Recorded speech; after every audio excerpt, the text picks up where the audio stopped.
ආයිබෝන් අන්‍යංහසයෝ කියලා පිළිගන්නවා අද වීඩියෝ එකත් එක්ක එකතු වෙලා ඉන්න ඔයාව. මුලින්ම කියන්න ඕනේ කොරියානු භාෂාවේ කොරියානු හෝඩිය සරල ලෙස වීඩියෝ කිහිපයක් ඔස්සේ අපේ channel එකෙන් උගන්වලා තියෙනවා. ඒවා ටිකත් ඔයාලට වැදගත් වෙයි කියලා හිතනවා නම් මේවත් බලන්න. මේක බලන ඔයාටත් කොරියාවට යන්න හේන දකින අනෙක් අයටත් මේ channel එක පොඩ්ඩක් හරි වටිනවා කියලා හිතනවා නම් channel එක subscribe කරලා තියාගන්න. එහෙනම් අද අපි ඉගෙන ගමු කොරියානු භාෂාවේ හල් කිරීම පිළිබඳව. කොරියානු භාෂාවෙන් හල් කිරීම වලට කියනවා පච්චිම් කියලා. පච්චිම්.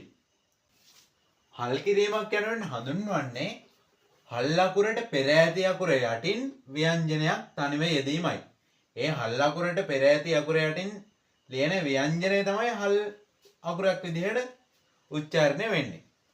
උදාහරණයක් විදිහට වචන තුනක් විදිහට අපි අරන් ලියලා බලමු කොහොමද මේ හල් අකුරක් ලියවෙන්නේ කියලා.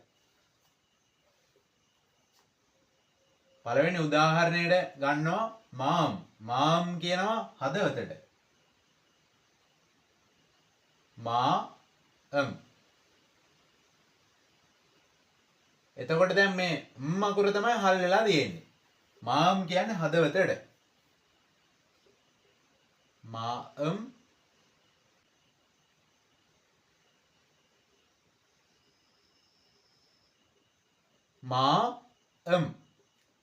අකුර තමයි මෙතන හල් වෙලා තියෙන්නේ.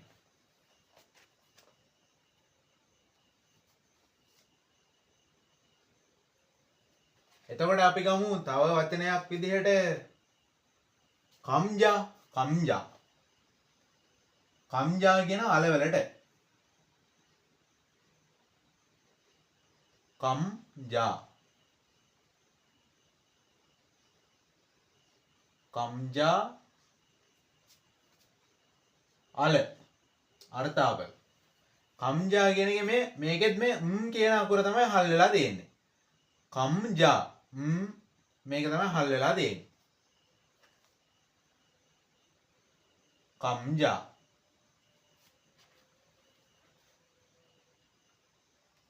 අපි තුන්වෙනියට උදාහරණයක් විදිහට ගමු.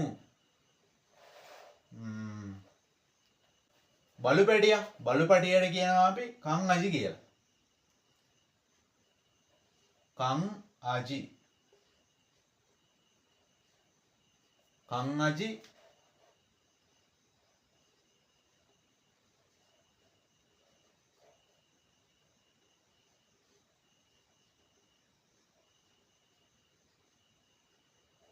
කං අජි කියන එකේ කියන ව්‍යංජනය තමයි හල් වෙලා තියෙන්නේ.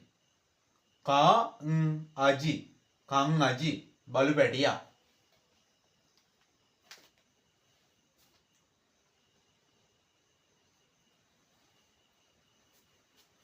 දැන් ඔයාලට සාමාන්‍ය දුරට තේරෙන්නේ නැති කියලා හිතනවා කොහොමද මේ හල් අකුරක් ලියවෙන්නේ, කොහොමද හල් අකුරක් උච්චාරණය වෙන්නේ කියලා. එතකොට හල් කිරීමේදී උච්චාරණය වෙන විදි කීපයක් තියෙනවා. ඒවා පිළිබඳව දැන් අපි ඉගෙන ගමු. මෙන්න මේ ක අක්ෂර තුන හල් අකුරක් විදිහට ආවොත් උච්චාරණය වෙන්නේ ක කියලා. මේ විදිහට තමයි උච්චාරණය වෙන්නේ. මේ මහ ප්‍රාණක හරි දිත්ත ව්‍යංජනයක් වන ක හරි ව්‍යංජනයක් වන ක හරි ඔය තුනෙන් එකක් හල් අකුරක් විදිහට ආවොත් අනිවාර්යෙන් ක කියලා තමයි උච්චාරණය වෙන්නේ. උදාහරණ විදිහට කුස්සිය. කුස්සියට කියනවා පුවොක් කියලා. පුවොක්. පුවොක්.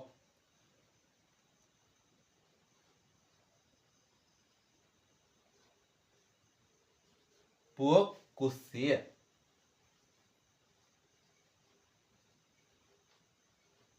එතකොට මේක මහ ප්‍රාණ ක කියලා මේක මහ ප්‍රාණ විදිහට නෙමෙයි උච්චාරණය වෙන්නේ. මේක සාමාන්‍ය ක අක්ෂරයක් විදිහට තමයි උච්චාරණය වෙන්නේ. පුවොක්. මෙතන මේ මහ ප්‍රාණ නෙමෙයි මේක සාමාන්‍ය ක අක්ෂරයක් විදිහට තමයි උච්චාරණය වෙන්නේ. තව උදාහරණයක් ගමු. පිස දානවා. පිස දානවට කියනවා තක්දා කියලා. තක්දා. තක්දා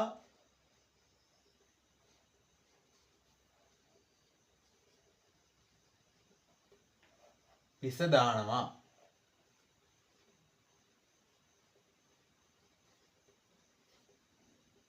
පිහිනවා පිස දානවා.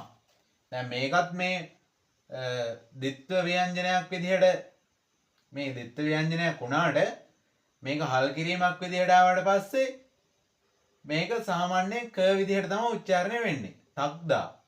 මේක ද්විත්ව ව්‍යංජනයක් වුණාට මේක සාමාන්‍යයෙන් ක විදිහට තමයි උච්චාරණය වෙන්නේ. තක්දා. එතකොට අපි දැනගන්න ඕනේ මේ කයනු තුනෙන් මොකක් හල් කිරීමක් විදිහට ආවත් සාමාන්‍යයෙන් ක අක්ෂරයක් විදිහට තමයි උච්චාරණය වෙන්නේ හල් කිරීමකදී. මේ වගේ උච්චාරණය වෙන අක්ෂර තව කිහිපයක් තියෙනවා. ඒ පිළිබඳවත් අපි දැන් ඉගෙන ගමු. මේ බෝඩ් එකේ මම දාලා තියෙන අක්ෂර ටික මොනවද කියලා අපි දන්නවා. මොකද මීට කලින් අපි මේවා ඉගෙන ගන්න තියෙනවා.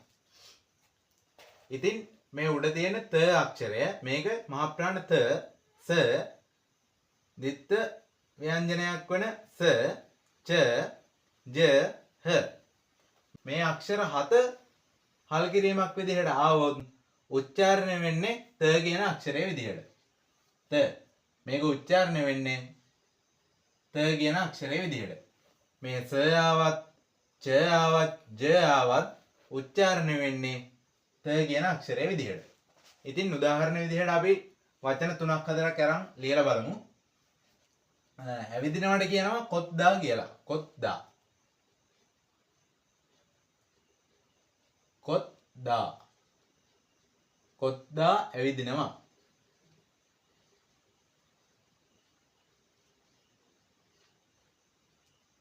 කොත්දා.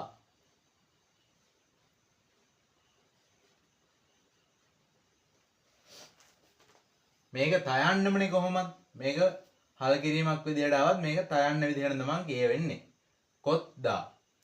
එතකොට තව උදාහරණයක් විදිහට ගමු නොත්දා. නොත්දා කියනවා දානවට. නොත්දා. නොත්දා. දානවා. මේ අකුර නෝ හයන්න හල් කිරීමක් විදිහට ආවොත් ත විදිහට තමයි උච්චාරණය වෙන්නේ. නොත්දා. නොත්දා දානවා. නොත්දා. එතකොට තව එකක් ගමු. ඉද්දා. ඉද්දා කියනවා ඉන්නවා තියනවා කියන්න තමයි ඉද්දා කියලා කියන්නේ. ඉද්දා. ඉද්දා ඉන්නවා තියනවා. ඉන්නවා තියනවා. මේක ද්විත්ව ව්‍යංජනයක් වෙන ස කියන අක්ෂරයනේ. මේක හල් කිරීමක් විදිහට ආවොත් තයන්න විදිහට තමයි උච්චාරණය වෙන්නේ. ඉද්දා.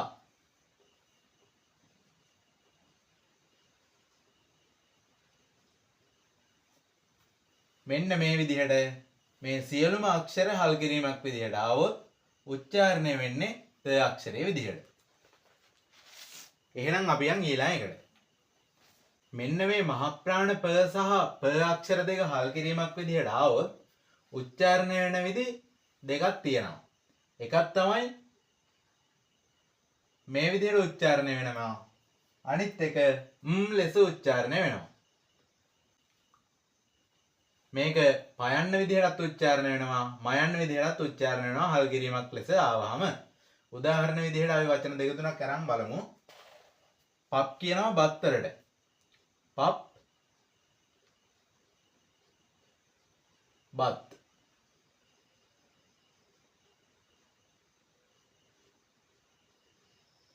දැන් මේ පයන්නනේ හල් කිරීමක් විදිහට ඇවිල්ලා දෙන්නේ. මේක පයන්න විදිහටම තමයි උච්චාරණය වෙන්නේ. එතකොට මයන්න විදිහට උච්චාරණය වෙන වෙලාවලුත් එනවා.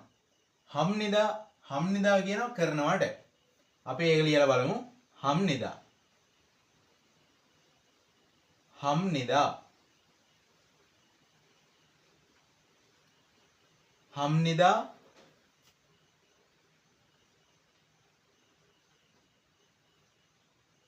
කරනවා.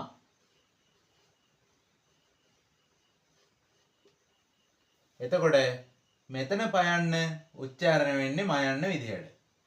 හම්නිදා. තව එකක් ගමු. චම්නිදා. චම්නිදා කියනවා නිදියනවට. චම්නිදා නිදියනවා. චම්නිදා නිදියනවා.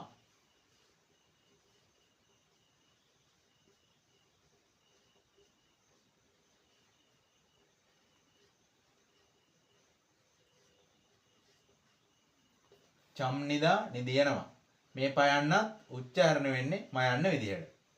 පයන්න විදිහට උච්චාරණය වෙන වෙලාවලුත් වෙනවා. මයන්න විදිහට උච්චාරණය වෙන වෙලාවලුත් වෙනවා. අපි තව උදාහරණයක් ගමු. ගස්සල කොළ.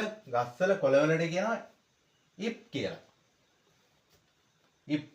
ගස්සල කොළ. ඉප්.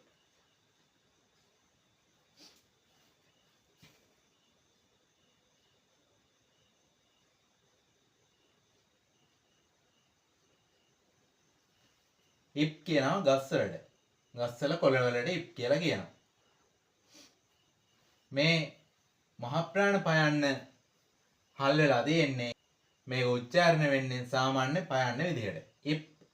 ඉප් කියලා කියනවා ගස්වල කොළවලට. අපි අනිවාර්යෙන් දැනගන්න ඕන දෙයක් තමයි මේ මහ ප්‍රාණ ප අක්ෂරය හල් කිරීමක් ලෙස ආවට කවදාවත් ලෙස ශබ්ද වෙන්නේ නැහැ. මෙන්න මේ ප අකුර හල් කිරීමක් විදිහට આવොත් තමයි මේ ලෙස ශබ්ද වෙන්නේ. ඒකත් හැම වචනෙම නෙමෙයි, සමහරක් වචනවල විතරයි ලෙස ශබ්ද වෙන්නේ. උදාහරණ විදිහට මේ අපි මෙතන මේ ලියලා තියෙන්නේ අන්න ඒක. දැන් අපි බලමු මෙන්න මේ කියන අක්ෂරය කොහොමද වචනවල හල් කිරීමක් විදිහට ආවට පස්සේ උච්චාරණය වෙන්නේ කියලා. උදාහරණයක් විදිහට අපි වචන කිහිපයක් අරන් බලමු. ගඟට කියනවා කං කියලා. ගඟ කං. කං ගඟ. කං ගඟ. මේකේ හල් වෙලා තියෙන්නේ මේ කියන එක. එතකොට උච්චාරණය වෙන්නේ කං ගඟ. තව එකක් ගමු. මේස්. සපත්තු වලට දාන මේස්. මේස් වලට කියනවා යං මල් කියලා. යං මල්. යං මල්. යං මල්.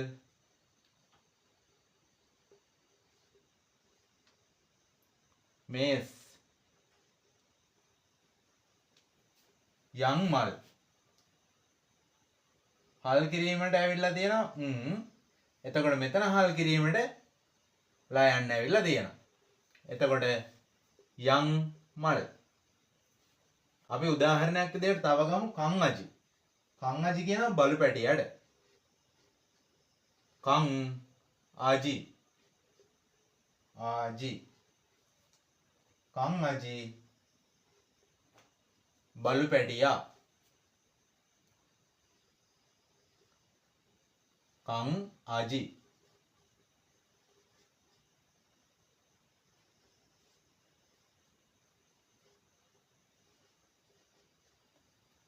කං ආජි. කං ආජි බලු පැටියා. ඇස් කණ්ණාඩි වලට කියනවා අන්කෙම් කියලා. අන්කෙම්. අන්කෙම් ඇස් කණ්ණාඩි. අන්කෙම්. අන්කෙම් ඇස් කණ්ණාඩි. අන්ගම්.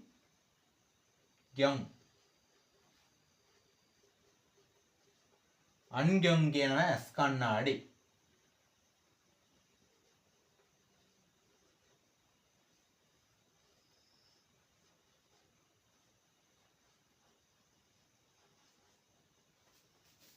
අන් මේ නයන්න මෙතන හල් වෙලා තියෙනවා. කියන අක්ෂරය මෙතන හල් වෙලා තියෙනවා. අන්ගම්. අන්ගම් ඇස් කණ්ණාඩි. අදට අපි මේ හල් කිරීම පාඩම මෙතනින් නවත්තනවා. මේ හල් කිරීම පාඩමේ ඉතුරු කොටස වීඩියෝ එකක් වශයෙන් ඉක්මනටම අරන් එන්නම්. ඒකත් බලන්න අපේ channel එක subscribe කරලා එකතු වෙලා ඉන්න.